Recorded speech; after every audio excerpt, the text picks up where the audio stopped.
अस्सलाम वालेकुम, मैं हूं इरफान समोर। दोस्तों, इमरान खान साहब ने कहा है कि नवाज शरीफ को मैदान खाली नहीं मिलेगा।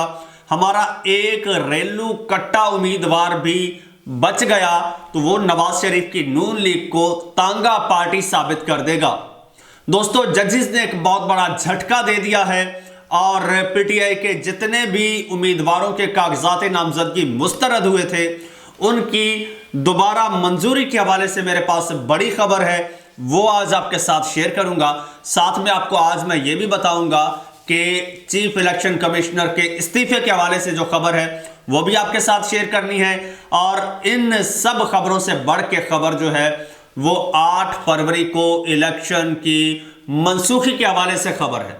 तमाम खबरें आज मेरे पास बड़ी हैं, 1 बाय 1 शेयर करूंगा, चौंका देने वाली खबरें हैं। लेकिन उससे पहले तमाम दोस्तों से गुजारिश है कि वो इस चैनल को सब्सक्राइब कर लें, क्योंकि ये आपका अपना चैनल है। इस वक्त 75,000 को हम क्रॉस कर चुके हैं और हमारा टारगेट है, पहला टारगेट 1 लाख सब्सक्राइबर्स का है और अनकरीब हम उसको टच कर लेंगे। क्यों? क्योंकि मेन स्ट्रीम मीडिया इस वक्त मुकम्मल तौर पर कंट्रोल्ड है। वहां पर हक सच की, जुल्म ज्यादती की कोई खबर नहीं आती। दूसरी जानिब ये लोग बारीक वारदातें डाल रहे हैं और उन बारीक वारदातों पर हमने नजर रखी हुई है। हर बारीक वारदात आपके सामने रखेंगे, उसका पोस्टमार्टम करके आपको बताएंगे। इसलिए चैनल को सब्सक्राइब कर लीजिए और बेल आइकन पर क्लिक कर दीजिए। साथ में फेसबुक पेज को भी फॉलो जरूर कर लीजिए। दोस्तों, 1 बाय 1 चलते हैं। आपको पता है इस वक्त मुल्क में क्या सूरत हाल बनी हुई है। ये गुज़श्ता दिनों, बल्कि कल की ही बात है, पीटीआई के कैंडिडेट्स के कागजात नामजदगी थोक के हिसाब से मुस्तरद हुए हैं। थोक के हिसाब से किसी एक को नहीं छोड़ा जा रहा और बस सफाया फेरा जा रहा है। अब मैं चंद आपको नाम, बड़े बड़े नाम बता देता हूं जिनके कागजात नामजदगी मुस्तरद हुए हैं। इमरान खान साहब के लाहौर से और मियांवाली से मुस्तरद हो चुके हैं। इसके अलावा परवेज इलाही के कागजात नामजदगी मुस्तरद हो चुके हैं। उनके साहबजादे मोनिस इलाही के, बेगम कैसरा इलाही के कागजात मुस्तरद हो चुके हैं। मुराद सईद साहब हैं, अली अमीन गंडापुर साहब, शेर अफजल मरवत, शानदाना गुलजार, असद कैसर, कासिम सूरी, शहरयार आफरीदी, आजम सवाती, रेहाना डार जो कि उस्मान डार की वालिदा हैं, उनके कागजात भी मुस्तरद हो गए हैं। डॉक्टर यास्मीन राशिद साहिबा के, हमाद अजहर साहब के, इसके अलावा जरताज गुल साहिबा के और कराची से हलीम आदिल शेख साहब, इनके ये प्रोमिनेंट फिगर्स हैं जिनके कागजात नामजदगी मुस्तरद हो चुके हैं। ऐसे और बहुत सारे पीटीआई के लोग हैं जिनके कागजात नामजदगी मुस्तरद हो चुके हैं। लेकिन घबराने की बात नहीं है, आगे पीटीआई की स्ट्रेटजी भी आपके साथ शेयर करूंगा। लेकिन इससे पहले यह भी आपको बताता चलूं कि पीटीआई की पुरानी जो स्ट्रेटजी क्या थी। पीटीआई को पता था कि हमारे लोगों के इस तरह से कागजात नामजदगी मुस्तरद होंगे। यही वजह थी कि पीटीआई ने रिकॉर्ड कागजात नामजदगी जमा कराए थे, तकरीबन 2000 से ज्यादा। तो इस हवाले से अब आगे क्या करने जा रहे हैं, ये किस तरह से, ये एक कागज भी जो है, एक उम्मीदवार के कागजात नामजदगी मुस्तरद नहीं होंगे, वो हिकमत अमली भी बताऊंगा। लेकिन पहले आपको यह बता दूं कि इमरान खान साहब को जब इस बारे में बताया गया तो उन्होंने क्या कहा।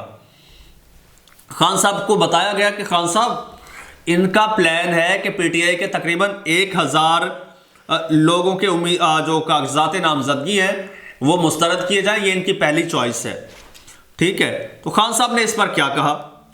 खान साहब ने कहा कि कर लें जो भी करना है, इसीलिए इतनी बड़ी तादाद में फॉर्म जमा करवाए थे हमने। पहली नहीं दूसरी चॉइस, दूसरी नहीं तीसरी चॉइस, तीसरी नहीं चौथी चॉइस। बस नवाज शरीफ को मैदान खाली नहीं मिलेगा, मुकाबला फिर भी होगा। हमारी आखिरी चॉइस के उम्मीदवारान भी नवाज शरीफ की पार्टी को तांगा पार्टी साबित करेंगे, क्योंकि कौम ने फैसला कर लिया है कि अब चोरों को नहीं छोड़ेंगे। ये इमरान खान साहब ने कहा है और इसलिए तकरीबन 2400 से ज्यादा लोगों के कागजात नामजदगी इस वक्त जमा हुए हैं। और मैं कहता हूं इमरान खान साहब के भी मुस्तरद कर दें, किसी और के भी मुस्तरद कर दें, बाकी जो बचेंगे ना तो वो लोग फाइट करेंगे और वो लोग भी इनको, इनके बड़े बड़े तुरम खानों को हराने की सलाहियत रखते हैं। क्योंकि वोट इस वक्त किसी कैंडिडेट का नहीं है, अली अमीन गंडापुर का नहीं है, परवेज इलाही का नहीं है, परवेज इलाही को कोई नहीं वोट देता, वोट देगा तो इमरान खान साहब को देगा, तो इनको वोट नहीं मिलेंगे, वोट मिलेगा इमरान खान साहब को मिलेगा। तो इस हवाले से जमात इस्लामी के सेनेटर हैं मुश्ताक अहमद खान, वो क्या कहते हैं, वो कहते हैं रिटर्निंग ऑफिसर्स ने थोक के हिसाब से पीटीआई से वाबस्ता उम्मीदवारान के कागजात नामजदगी जिस तरह मुस्तरद कर दिए, इससे लेवल प्लेइंग फील्ड, साफ शफाफ इलेक्शन अब एक ख्वाब है। निगरान हुकूमत और election commission level playing field देने, साफ शफाफ इंतखाबात के इनकाद का तासुर कायम करने में मुकम्मल तौर पर नाकाम हो गए हैं। और अगरचा ये हरकतें करनी हैं तो बेहतर यह है कि कौम का अरबों रुपया मुतनाज़ा इलेक्शन के ऊपर ना खर्च किया जाए। एक मुतनाज़ा इलेक्शन बहुत बड़े सियासी और मुआशी अदम इस्तेहकाम का बायस बनेगा, जिससे पाकिस्तान के मुस्तकबिल, समाजी और फेडरेशन को शदीद खतरात लायक हो सकते हैं। खुदारा इंतखाबात अवाम के हक़ राय दही को अपने ज़ाती अनाओं की भेंट ना चढ़ाया जाए, ये सेनेटर मुश्ताक अहमद ने कहा है। अब पीटीआई के वकला इस बारे में क्या कहते हैं, अबू ज़र नियाज़ी साहब हैं जो कि पीटीआई के गिरफ्तार कारकुनान के हवाले से लड़ रहे हैं, पीटीआई के केसेस देख रहे हैं। वो कहते हैं रिलैक्स एवरीवन, रिलैक्स, कोई बात नहीं, कागजात नामजदगी इन्होंने मुस्तरद किया ना। We have already prepared appeals against these bogus decisions of compromised ROs. वो कहते हैं कि हमने पहले ही जो है वो अपीलें तैयार करके रखी हुई हैं इन बोगस जो फैसले आ रहे हैं आरओज के, उनके खिलाफ। We will file in high court tribunals next week, high court में जाएंगी। इंतजार हुसैन पंजौथा साहब कहते हैं हम तैयार थे, इसीलिए बहुत पहले ऐलान कर दिया था कि 1000 के लगभग मुस्तरदगियां होंगी, हमारी टीम्स तैयार हैं। इनको पता था पीटीआई वालों के कि 1000 के लगभग हमारे लोगों के कागजात मुस्तरद होंगे, इसलिए उन्होंने स्ट्रेटेजी ये बनाई थी। एक तो ये कि 2400 के करीब लोगों के कागजात नामजदगी जमा करवा दिए गए। अगर 1000 के मुस्तरद भी करते हैं तो दूसरी जानिब 2400 में से 1400 फिर भी बच जाते हैं। और जब इतनी बड़ी तादाद में मुस्तरद कर रहे हैं ना, अच्छा धांधली भी करनी हो ना तो थोड़े बहुत मार्जिन से होती है, इतने बड़े मार्जिन से आप अवाम की आंखों में धूल नहीं झोंक सकते, अदलिया की तो बिल्कुल नहीं।